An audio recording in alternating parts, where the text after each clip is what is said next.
If it's just one veteran that is dishonored by a bad decision by a bureaucrat at the VA, it's one veteran too many. Veterans Affairs Secretary David Shulkin testified about the President's 2018 budget request. Our mission is to fulfill the promise that our nation made to veterans when they went to war. This has been going on, the harm to veterans, since 2010 when the VA began to violate the 2010 statute. We're talking about perhaps $2 billion in claims for veterans for emergency room services that were not going to be paid.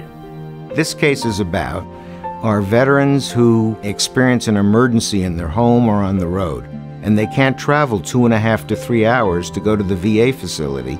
The only rational thing to do is to go to a non-VA hospital nearby, and the VA won't pay for those emergency expenses if you have some insurance, but if you have no insurance, they'll pay the whole amount.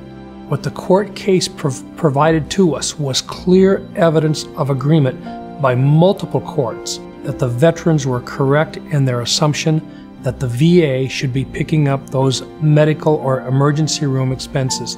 A lot of these veterans suffered grave financial hardship, paying or trying to pay these expenses that VA was obligated by law to pay for them.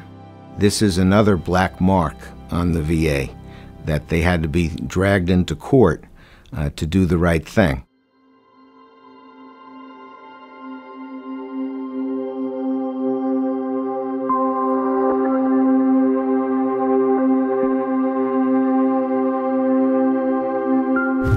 When we make a promise, we honor that promise. And I think that's what veterans are expecting from the VA.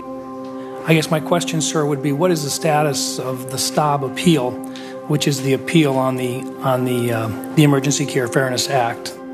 At what point will the VA formally request the necessary funds to pay for the emergency care for our veterans? After considering what you said, and also I think Senator Blumenthal, I have decided to voluntarily withdraw the appeal to the Staab case. It was a great example of Nvlsp being able to take care of our veterans. We will make a difference. We will make them accountable. We want to reform the VA. We've made major changes this year. The new policy, which will require payment by the VA, will continue for tens of thousands of veterans in the future.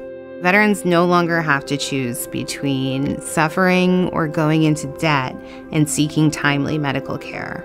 It made a difference not just for Mr. Staab, but for probably 600,000 veterans that will now benefit from this particular issue being resolved, not in favor of the VA, but in favor of the veteran.